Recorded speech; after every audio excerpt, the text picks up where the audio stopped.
Assalamualaikum warahmatullahi wabarakatuh. Hari ini kita akan masuk bab 1.3 iaitu keunggulan sistem pentadbiran dan undang-undang. Okey. Apa maksud keunggulan? Ia bermaksud kesempurnaan dan keistimewaan yang dimiliki oleh sesebuah kerajaan. Okey. Untuk Kesultanan Melayu Melaka ni, keunggulan dia terbukti dengan sistem pentadbiran dan undang-undang yang tersusun menjadikannya masyhur.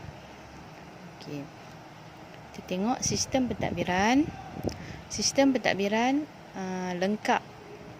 Dia mempunyai sistem pembesar 4 lipatan. Sistem ini melancarkan dan sistem pentadbiran tersebut tersusun. Okey, dia ada kawasan pegangan. Kawasan pegangan ni apa? Sultan Melaka memberikan kuasa memerintah atau mentadbir sesuatu wilayah, sungai atau pulau kepada para pembesar berempat. Setiap kawasan pentadbiran ini dikenali sebagai kawasan pegangan. Okey. Kita masuk sistem pentadbiran Kesultanan Melaka. Yang pertama sekali adalah Sultan. Yang paling tinggi adalah Sultan. Sultan mengetuai pemerintahan dan mempunyai kuasa dan segala aspek. Kuasa apa yang dia ada? Yang pertama adalah dari segi pemerintahan, yang kedua peperangan, hubungan diplomatik, dan yang keempat adalah agama. Okey. Dalam sistem pentadbiran Kesultanan Melayu Melaka ni, bawah Sultan adalah bendahara. Bendahara ni siapa? Bendahara mempunyai peranan dan tugasan yang sangat penting. Bendahara menjalankan tugas sebagai ketua pentadbir dan ketua turus angkatan tentera. Selain itu, apa tugas bendahara? Dia menjadi penasihat kepada Sultan dalam pelbagai hal dan menjadi pemangku Sultan. Okey. Penghulu bendahari, okey, apa tugas dia? Penghulu bendahari dia bertugas untuk sumber pendapatan Kerajaan Melayu Melaka yang diperolehi daripada urusan perdagangan, segala jenis cukai dan ufti daripada wilayah taklukan serta naungan. Okey.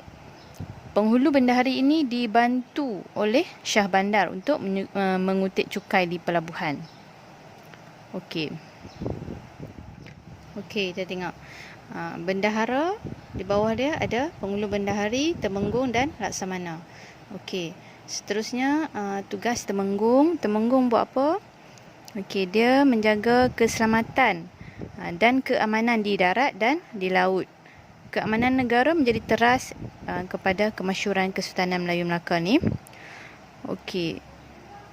Seterusnya laksamana. Apa tugas laksamana? Bertindak sebagai Panglima Angkatan Laut Melaka. Okey. Dalam sistem pentadbiran Kesultanan Melayu Melaka ni, dia ada dua peringkat, iaitu pentadbiran pusat dan peringkat jajahan. Peringkat pentadbiran pusat diketuai ataupun diuruskan oleh pembesar berempat muafakat bersama Sultan mewujudkan pentadbiran yang sempurna. Dia bekerjasama dengan Sultan dan mewujudkan sistem pentadbiran yang sempurna. Okey. Di peringkat jajahan pula, pembesar ditugaskan mengurus pentadbiran di daerah dan kampung, menjaga dan mengekalkan keamanan. Pembesar juga dibenarkan mengutip cukai. Okey, seterusnya kita masuk undang-undang. Undang-undang yang ada dalam Kesultanan Melayu Melaka adalah berasaskan syariah dan hukum adat. Okey, ada dua undang-undang, iaitu Hukum Kanun Melaka dan Undang-Undang Laut Melaka. Okey, kita tengok yang pertama dulu, Hukum Kanun Melaka. Yang pertama merangkumi jenayah. Jenayah apa? Membunuh, mencuri dan menikam. Adalah fasal yang menceritakan tentang apakah hukuman yang dikenakan. Okey. Yang kedua, peranan Sultan dan pembesar. Peranan dalam pentadbiran dan perlu arif dengan pelaksanaan undang-undang. Maksudnya, Sultan dan pembesar ni dia perlu tahu dengan arif tentang pelaksanaan undang-undang. Okey, seterusnya yang ketiga, kekeluargaan. Undang-undang keluarga mewujudkan keharmonian dalam keluarga, menyelesaikan masalah dihadapi keluarga atau dalam perkahwinan. Maksudnya undang-undang dalam kekeluargaan ini dia menjaga keamanan dalam keluarga dan menyelesaikan apa-apa masalah berlaku dalam perkahwinan contohnya. Seterusnya ekonomi, peraturan yang jelas tentang urus niaga untuk mengawal perdagangan supaya tidak bertentangan dengan Islam. Okey. Seterusnya kita masuk Undang-Undang Laut Melaka. Diusahakan oleh Nakhoda Jenal, Nakhoda Diri dan Nakhoda Sahab. Okey. Peranan Nakhoda, berkuasa penuh diibarat sebagai raja dalam pelayaran.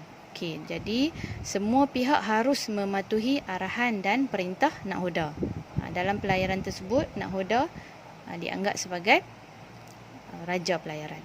Okey, yang kedua pelayaran, peranan jurumudi, malim dan jurubatu. Malim harus arif dalam pelayaran.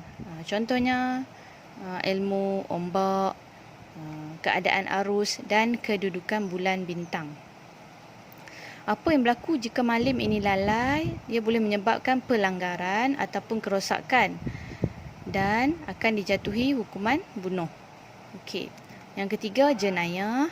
Jenayah di atas kapal seperti mencuri, membunuh dan memberontak akan dikenakan hukuman mati. Okey, yang keempat, percukaian, sistematik dan adil yang dikenakan dalam urusan pelayaran untuk perdagangan. Contohnya cukai perjalanan dan hasil perniagaan.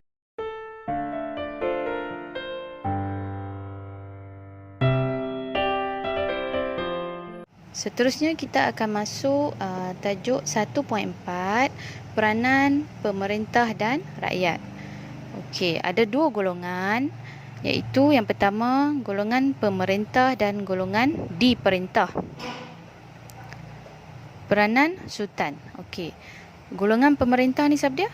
Pemerintah adalah sultan dan pembesar. Golongan diperintah adalah rakyat. Okey. Golongan pemerintah iaitu sultan, apa peranan dia? Menaungi dan menjaga rakyat, mewujudkan perpaduan antara rakyatnya, bertanggungjawab terhadap kemakmuran, memperkenalkan undang-undang. Okey, peranan pembesar pula. Yang pertama, memelihara keamanan dan kebajikan rakyat, menjadi perantara antara sultan dengan rakyat. Okey, peranan pembesar ni apa-apa sebelum rakyat nak berjumpa dengan raja, dia akan melalui pembesar dahulu. Selain itu, mengutip hasil melalui sistem serah dan membekalkan tenaga tentera melalui sistem kerah. Okey. Last, akhir sekali, peranan rakyat. Apa peranan rakyat? Dia mestilah taat setia kepada pemerintah, mematuhi segala arahan dan tidak menderhaka. Mereka juga menjadi tentera dan menghadiri majlis umum seperti gotong royong. Dan mereka juga akan menjadi pengayuh sampan ataupun kapal. Okey, menyumbang tenaga kerja melalui sistem kerah. Mereka ni siapa? Rakyat. Terdiri daripada pelbagai golongan, iaitu petani, peniaga, tukang dan nelayan.